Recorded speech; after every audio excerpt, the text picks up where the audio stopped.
Buletin Labuan 28 Julai bersama saya Mior Syazan Haikal. Penyampaian anda pada malam ini, teruskan bersama kami.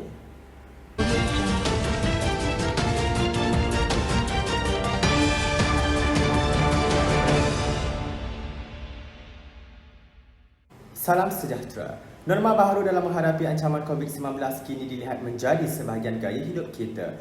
Perintah Kawalan Pergerakan PKP yang dilaksanakan telah mengubah sektor utama nasional termasuklah sektor pendidikan. Motivasi guru juga kini dilihat semakin terancam. Bagi mendapatkan laporan ini dengan lebih lanjut, kita bersama dengan wartawan kita Cik Jun. Ada liputannya. Dipersilakan Cik Jun. Baiklah, bersama saya Jun N berada di lapangan melaporkan isu-isu yang sedang hangat sekarang, iaitu kesan pandemik COVID yang memberi impak kepada para pendidik kita, lebih-lebih lagi kepada motivasi diri, motivasi pelajar, dan juga motivasi kepada rakan sekerja. Kita menjemput Encik Jumardi untuk memberi sedikit pendapat mengenai motivasi diri sebagai seorang guru yang menjalankan PDPR. Sejujurnya sebagai seorang pendidik, sememangnya saya mengalami tekanan dalam menepani pendidikan secara lemahnya ini. Dan saya yakin warga pendidik luar sana juga merasakan benda yang sama. Tetapi bagaimana saya sebagai seorang pendidik memotivasikan diri sendiri untuk terus hidup dalam norma pendidikan yang baru ini? Pertama sekali, saya akan mendekatkan diri dengan Tuhan supaya saya diberikan kekuatan dan ketabahan dalam menghadapi apa jua cabaran sepanjang PDPR lah yang saya laksanakan. Seterusnya saya akan melakukan apa jua aktiviti yang boleh melupakan sebentar ataupun merehatkan pikiran saya daripada berpikir tentang tekanan semasa bekerja, khususnya semasa PDPR. Kalau dulu saya seorang yang suka melancong, namun ia tidak dapat dilakukan pada musim pandemik ini. Saya coba benda yang baru dengan memasak menggunakan resipi-resipi yang banyak dikongsikan di media sosial. Jadi hal ini sedikit sebanyak membuatkan saya berasa seronok dengan apa yang saya lakukan. Seterusnya boleh meningkatkan motivasi diri saya untuk terus melaksanakan tugas hakiki saya sebagai pendidik tanpa tekanan.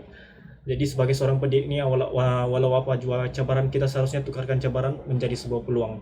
Ia adalah bagaimana kita memilih pendekatan atau serta metodologi yang sesuai, dan yang lebih penting adalah yakin dengan apa yang kita lakukan.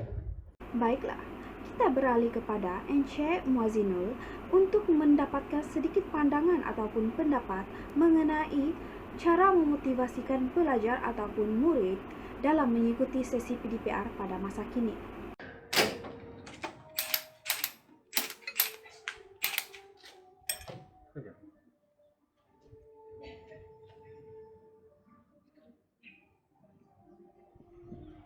Bagi memotivasikan pelajar saya untuk mengikuti PDPR, saya akan membawa pelajar saya ke dalam dunia virtual. Mari saya tunjukkan. Ini merupakan dunia virtual. Di sini, saya dan pelajar saya boleh membuka dan memasang komponen-komponen kenderaan. Pelajar boleh mengenal nama-nama komponen melalui dunia virtual ini. Begitulah kaedah yang saya gunakan bagi memotivasikan pelajar saya untuk mengikuti PDPR. Baiklah, sebelum kita kembali ke bilik berita, kita akan menjemput seorang lagi tetamu kita, yaitu Encik Zul, untuk memberi pandangan beliau mengenai cara memotivasikan rakan sekerja. Dalam era pandemik COVID-19 ini, ramai orang yang terjejas dalam pendapatan kerja dari segi stres dan kurang semangat lah. Di mana kerja saya sendiri juga iaitu dalam bidang pendidikan, terdapat juga rakan-rakan saya stres dan kurang semangat.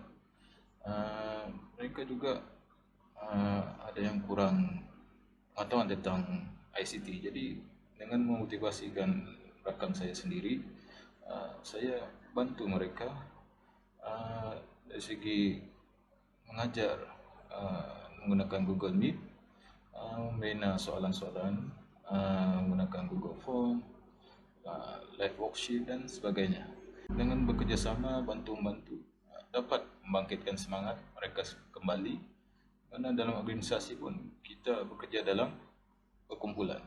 Jadi mereka akan terasa semangat semula Jadi itu sajalah dari saya. Sekian laporan daripada saya Jun N dan berita akan dikembalikan ke bilik berita. Sekian sahaja paparan berita malam ini. Kami di Balai Berita Mutiara Borneo ingin mengingatkan rakyat Malaysia agar sentiasa stay safe, stay at home. Dengan itu, salam hormat. Assalamualaikum.